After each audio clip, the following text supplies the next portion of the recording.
Hi hello welcome back to our channel. ഇന്നത്തെ നമ്മുടെ recipe നല്ല അടിപൊളിയായിട്ടുള്ള ഒരു മാക്രോണി മസാലയാണ്. ഒരു സ്പെഷ്യൽ മസാല വെച്ചിട്ടാണ് കേട്ടോ നമ്മൾ ഈ ഒരു മാക്രോണി മസാല തയ്യാറാക്കി എടുത്തിട്ടുള്ളത്. അപ്പോൾ വീഡിയോ ഇഷ്ടപ്പെടുവാണെങ്കിൽ ലൈക്ക് ചെയ്യാനും ഫ്രണ്ട്സിനും റിലേറ്റീവ്സിനും ഒക്കെ ഒന്ന് ഷെയർ ചെയ്ത് കൊടുക്കാനും മറക്കല്ലേ. അപ്പോൾ നമുക്ക് കുട്ടികൾക്കൊക്കെ ഏറ്റവും പ്രിയപ്പെട്ട മാക്രോണി മസാല എങ്ങനെയാണ് തയ്യാറാക്കുന്നതെന്ന് നോക്കിയിട്ട് വരാം കേട്ടോ. അപ്പോൾ അതിനായിട്ട് ആദ്യം തന്നെ നമ്മൾ ഒരു സോസ് പാനിലേക്ക് കുറച്ച് വെള്ളം ഒഴിച്ചു കൊടുക്കുന്നുണ്ട്. ഇനി അത് നന്നായി ഒന്ന് തിളച്ച് വരണം കേട്ടോ. ഇതിലേക്ക് നമ്മൾ ആവശ്യത്തിനുള്ള ഉപ്പും കൂടി ചേർത്ത് കൊടുക്കണം കേട്ടോ. അങ്ങനെ ഉപ്പും കൂടി ആഡ് ചെയ്തിട്ട് നല്ലതുപോലെ ഒന്ന് തിളയ്ക്കുന്നതിനായിട്ട് നമ്മൾ മാറ്റി വെക്കുന്നുണ്ട്. ഈ ഒരു ടൈമിൽ തന്നെ നമ്മൾ കുറച്ച് ഓയിലും കൂടി അതിലേക്ക് ഇട്ട് കൊടുക്കുന്നുണ്ട്. നമ്മൾ മക്രോണി വേവിച്ചെടുക്കാനായിട്ടാണ് ഈ ഒരു വെള്ളം തിളപ്പിച്ചിരിക്കുന്നത് കേട്ടോ.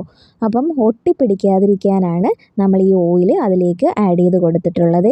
ഞാനിവിടെ 250 ml കപ്പിൽ 1 കപ്പ് മക്രോണിയാണ് കേട്ടോ എടുത്തിട്ടുള്ളത്. ഇനി അത് വേകുന്നത് വരെ നമുക്ക് മിക്സ് ചെയ്ത് കൊടുക്കണേ, അല്ലെങ്കിൽ അത് ഒട്ടിപ്പിടിക്കാനായിട്ടുള്ളൊരു ചാൻസ് ഉണ്ട് കേട്ടോ.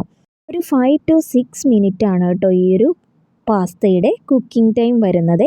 അങ്ങനെ ദേ നല്ലതുപോലെ തന്നെ ഒന്ന് മിക്സ് ചെയ്തെടുക്കുന്നുണ്ട്. ഓയിൽ ചേർത്തത് കൊണ്ട് തന്നെ നമ്മുടെ ഈ ഒരു മാക്രോണി പാസ്ത ഒട്ടിപ്പിടിക്കാതെ നല്ല പെർഫെക്റ്റ് ആയിട്ട് കിട്ടും കേട്ടോ.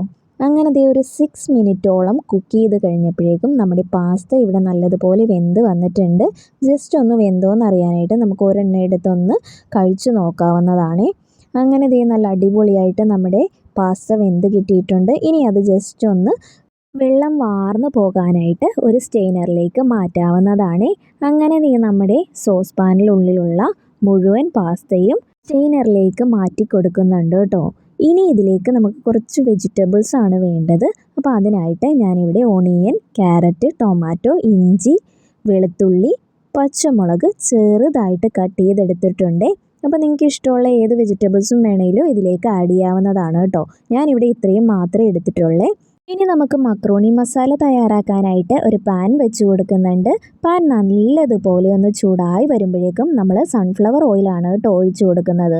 ഇനി സൺഫ്ലവർ ഓയിൽ ഇല്ലെങ്കിൽ ബട്ടർ ആണെങ്കിലും ചേർത്ത് കൊടുക്കാവുന്നതാണ്. പിന്നീട് അതിലേക്ക് ചെറുതായി അരിഞ്ഞ ഇഞ്ചിയും വെളുത്തുള്ളിയും ചേർത്ത് കൊടുക്കുക. ഇനി അത് പച്ചമണം മാറുന്നത് വരെ നല്ലതുപോലെ ഒന്ന് മിക്സ് ചെയ്ത് കൊടുക്കേണ്ടതാണ്. ഇനി അതിലേക്ക് വട്ടത്തിൽ അരിഞ്ഞു വെച്ചിരിക്കുന്ന പച്ചമുളകാണ് ചേർത്ത് കൊടുക്കുന്നത്. പിന്നീട് പൊടിയായി അരിഞ്ഞ സവാളയും ക്യാരറ്റും ചേർത്ത് കൊടുക്കുന്നുണ്ട്. എന്നിട്ട് നല്ലതുപോലെ മിക്സ് ചെയ്ത് കൊടുക്കുന്നുണ്ട്. നന്നായി തന്നെ ഒന്ന് വാട്ടിയെടുക്കാം കേട്ടോ. ഇതിലേക്ക് നമുക്ക് ക്യാപ്സിക്കം ഒക്കെ വേണമെങ്കിൽ ആഡ് ചെയ്യാവുന്നതാണ്. അപ്പോൾ നിങ്ങൾക്ക് ഇഷ്ടമുള്ള രീതിയിലുള്ള എന്ത് വെജിറ്റബിൾസും ഇതിലേക്ക് ആഡ് ചെയ്ത് കൊടുത്ത് ഈ ഒരു ടൈമിൽ നമുക്ക് വഴറ്റിയെടുക്കാവുന്നതാണ് കേട്ടോ. അപ്പോൾ പെട്ടെന്നൊന്ന് വഴണ്ടി കിട്ടാനായിട്ട് നമ്മൾ ആവശ്യത്തിനുള്ള ഉപ്പും കൂടി ആഡ് ചെയ്ത ശേഷമാണ് കേട്ടോ നമ്മുടെ ഈ ഒരു ക്യാരറ്റും സവാളയും നന്നായി വഴറ്റിയെടുക്കുന്നത്. ചെറുതായിട്ട് അരിഞ്ഞത് കൊണ്ട് തന്നെ പെട്ടെന്ന് തന്നെ നമ്മുടെ ഈ ഒരു സവാള വാടിക്കിട്ടും കേട്ടോ. ഇനി അതിലേക്ക് നമ്മൾ ഒരു 1/4 ടീസ്പൂണോളം മഞ്ഞൾപ്പൊടി ചേർത്ത് കൊടുക്കുന്നുണ്ട്. നല്ലതുപോലെ തന്നെ ഒന്ന് മിക്സ് ചെയ്തെടുക്കുന്നുണ്ട്. ഇനി നമുക്ക് ബാക്കിയുള്ള പൊടികൾ ചേർത്ത് കൊടുക്കാവേ. അതിനായിട്ട് ആദ്യം തന്നെ ഞാനിവിടെ ഒരു 1/2 ടീസ്പൂണോളം ഗരം മസാല ആഡ് ചെയ്യുന്നുണ്ട്. 1 ടീസ്പൂണോളം കാശ്മീരി ചില്ലി പൗഡറും കൂടി ആഡ് ചെയ്യുന്നുണ്ട്. ഇത്രയും മാത്രം മസാല മതി കേട്ടോ. ഇനി അത് നന്നായിട്ട് പൊടികളുടെ പച്ചമണം മാറുന്നത് വരെ മിക്സ് ചെയ്തെടുക്കാവേ. ഇനി അതിലേക്ക് ചെറുതായിട്ട് അരിഞ്ഞു വെച്ചിരിക്കുന്ന ടൊമാറ്റോ ആഡ് ചെയ്ത് കൊടുക്കുന്നുണ്ട്. നല്ലതുപോലെ തന്നെ മിക്സ് ചെയ്തെടുക്കാവേ. ആ ഒരു പച്ചമണമൊക്കെ ഒന്ന് മാറി ടൊമാറ്റോ ഒക്കെ നല്ലതുപോലെ വെന്ത് വരുന്നത് വരെ മിക്സ് ചെയ്ത് നല്ലപോലെ തന്നെ ഒന്ന് വേവിച്ചെടുക്കണം. ആ ടൊമാറ്റോ ഒക്കെ നല്ലപോലെ വെന്തുടഞ്ഞ് വരണം കേട്ടോ. ഇനി ഈ ഒരു ടൈമിൽ ഞാൻ കുറച്ച് ഉപ്പും കൂടി ആഡ് ചെയ്ത് കൊടുക്കുന്നുണ്ട്. ഉപ്പ് വേണമെങ്കിൽ മാത്രം ആഡ് ചെയ്താൽ മതി കേട്ടോ. അപ്പോൾ അത് നോക്കിയിട്ട് കറക്റ്റായിട്ടുള്ള രീതിയിൽ ആഡ് ചെയ്ത് കൊടുക്കാവേ. ഇനി അതിലേക്ക് നമ്മൾ ടൊമാറ്റോ കച്ചപ്പും പിന്നെ നെയ്യാണ് കേട്ടോ. 1 ടീസ്പൂണോളം നെയ്യും കൂടി ആഡ് ചെയ്തിട്ട് നല്ലപോലെ ഒന്ന് മിക്സ് ചെയ്തെടുക്കുന്നുണ്ട്. ഇനി ഇത് നമ്മുടെ വെള്ളം വാർന്ന് നല്ല പെർഫെക്റ്റ് ആയിട്ടിരിക്കുന്ന മാക്രോണിയും കൂടി അതിലേക്ക് ആഡ് ചെയ്യുന്നുണ്ട്. നല്ലപോലെ ഒന്ന് മിക്സ് ചെയ്തെടുക്കുന്നുണ്ട്.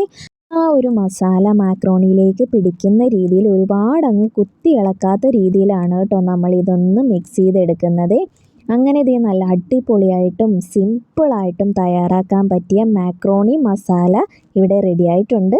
കുട്ടികൾക്കും മുതിർന്നവർക്കും ഒരുപോലെ ഇഷ്ടപ്പെടുന്ന നല്ല സ്പെഷ്യൽ മസാലയോട് കൂടിയ ഈ ഒരു മാക്രോണി മസാല എല്ലാവരും ഒന്ന് ട്രൈ ചെയ്ത് നോക്കി അഭിപ്രായം കമൻറ്റ് ബോക്സിൽ അറിയിക്കണേ. കുട്ടികളൊക്കെ സ്കൂൾ വിട്ട് വരുമ്പോഴേക്കും നമുക്ക് ഈസി ആയിട്ട് പ്രിപ്പയർ ചെയ്ത് കൊടുക്കാൻ പറ്റിയ നല്ല അടിപൊളി ഐറ്റം തന്നെയാണ്. അപ്പോൾ എല്ലാവരും ഉണ്ടാക്കി നോക്കി അഭിപ്രായം കമൻറ്റ് ബോക്സിൽ അറിയിക്കാൻ മറക്കല്ലേ. ഈ ഒരു റെസിപ്പി വീഡിയോ നിങ്ങൾക്ക് ഇഷ്ടമായെന്നും യൂസ്ഫുൾ ആയെന്നും കരുതുന്നു. ഇതുപോലെയുള്ള നല്ല നല്ല വീഡിയോസിനായി എൻ്റെ ചാനലൊന്ന് സബ്സ്ക്രൈബ് ചെയ്ത് സപ്പോർട്ട് ചെയ്യാൻ കൂടി മറക്കല്ലേ. Thank you for watching. By.